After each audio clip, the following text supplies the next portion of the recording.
Үй бүлө маселеси бул көп адамдын жүрөгүн ооруткан тема. Сырттан бактылуу көрүнө беришет. Ичинде эмне болуп атканын ал эки адам гана билет. Кандай ой менен, максат менен баштап, аягына чыга алдыбы, ошол максатында тура алдыбы экөө. Үй бүлө куруп аткандагы ниет менен жылдар өткөндөн ниет өзгөрүп кетет да. Анан ошол чоң согуштан кимиси жеңет, кимиси жеңилет. Үй бүлөнү бузуп кетиши жеңилди деген дагы сөз жок. Үй бүлө маселеси бул үй бүлөдөгү мамиле да. Бул өтө чоң тема. Көп адамдын жүрөгүн ооруткан тема. Номер 1 десем болот. Үй бүлө жашай берет. Сырттан бактылуу көрүнө беришет. Экөө ээрчип жүрөт, экөөнүн үйү чоңоюп атат, экөөнүн балдары 20-га жетти деп элдер сырттан томбуча берет. Ичинде эмне болуп атканын ал эки адам гана билет. Үй бүлө эки адамдан башталат. Эркек жана аялдан башталат. Алар балдарды табат, бирок балдар ал үй бүлөдөн учуп кетет. Кайра башында экөө баштаган, аягында экөө эле калат. Эми кеп ошол үй бүлөдө кандай ой менен, максат менен баштап, аягына чыга алдыбы, ошол максатында тура алдыбы экөө. Же үй бүлөнүн курулуп башталып кетип атканда экөө турмуштун кыйынчылыктарынан өтө албай, үй бүлө куруп аткандагы берген анттарынан тайышы мүмкүн, ар кандай кыйынчылыктардан өтө албай калышы мүмкүн. Мисалы үчүн, үй бүлө куруп аткандагы ниет менен жылдар өткөндөн ниет өзгөрүп кетет да. Өзгөрүп кетет. Эмоция деген бар. Ар биринин эмоцияга туруштугу кандай, эмоционалдык абалы ар түрдүү болот эркек менен аялдын. Алар үй бүлө куруп атканда жаш эле, ошол мезгилдеги планеталар таасир этет, алардын ата энелери таасир этет. Үй бүлө кургандан кийин ар кимиси өзүнүн көмөчүнө күл тартат. Ар ким өзүнүн ата энесинен үйрөнгөндө, мен апамдыкындай, менин үй бүлөмдөгүдөй үй бүлө курабыз деп уруш башталат. Анан ошол чоң согуштан кимиси жеңет, кимиси жеңилет. Ошого байланыштуу аягында эки адамдын бирге жүрүп калышы бактылуу үй бүлө дегенге гарантия жок. Бирге жүрүрсө эле бактылуу деген. Же болбосо эки адамдын үй бүлөнү бузуп кетиши жеңилди деген дагы сөз жок. Эки адам билет аны. Эки адамдын жүрөгүндөгү туюмдары билет. Эмне үчүн үй бүлөнү бузду, эмне үчүн жакшы жашап кетип атат. Бул жерде үй бүлө негизинен эмне үчүн курулат? Ошол жөнүндө айткым келет. Трансформация болуш үчүн, же болбосо жаңы деңгээлге ой жүгүртүүсүнү өзгөртүү үчүн. Мисалы, жаш кыз турмушка чыкпаса трансформация болбойт. Жаш жигит аял алмайча трансформация болбойт. 1000 китепти окушсун, 1000 Гарвардтын университетин бүтүп келсин, алар трансформация болбойт. Жөн эле теорияда тура берет. Үйлөнсөм мындай болмокмун, мен үйлөнсөм аялымды мындай кылып жакшына кийинтип берем, мен күйөөгө тийсем моундай тамактар жасап ийем деп жүрө берет. Мен укмуш аял болмокмун деп. Бирок ал теория эле. Турмушка чыкпагандан кийин ал чындыгында өзүнүн энергетикасын, өзүнүн эмоциясын, чыныгы турмушта бытта, тиричиликте кандай болуп өзгөрүшүн, кандай болуп агышын биле элек ал адам.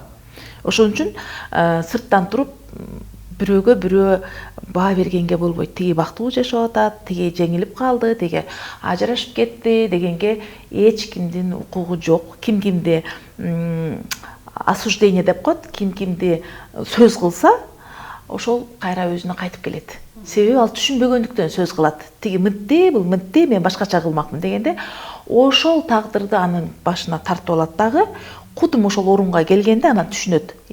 Көрсө турмуш башкача турбайбы? Китептеги, кинодогудай эмес экен. Китеп, кино ал бирөөнүн эле эмоциясынан чыккан чыгарма. Сен турмушта өзүңдүн чыгармаңды жазасың. Чыныгы сенин жашооң болот да. Жана мен Японияга барганда ар ким ар кандай максат менен барат дегендей, турмуш курганда да ар ким ар кандай максат менен курат да.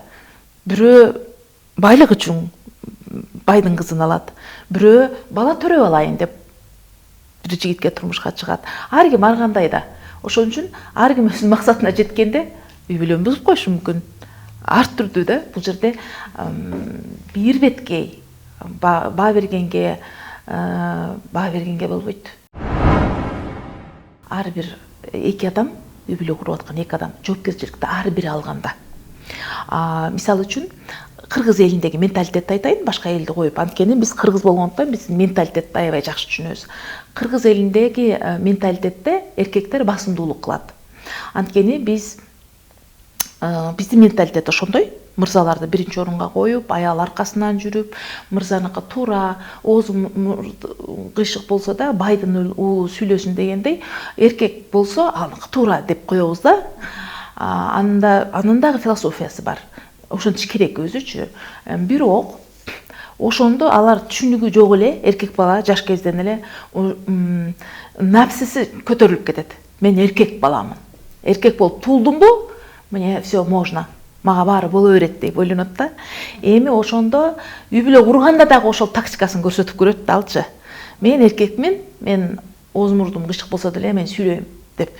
Ошондо анан кыз бала дагы көчөдө өсүп келген жок, бирөөнүн сүйгөн кызы, бирөөнүн бапесте өстүргөн роза гүлү, ал жакшына кылып тикенеги менен сайып коет.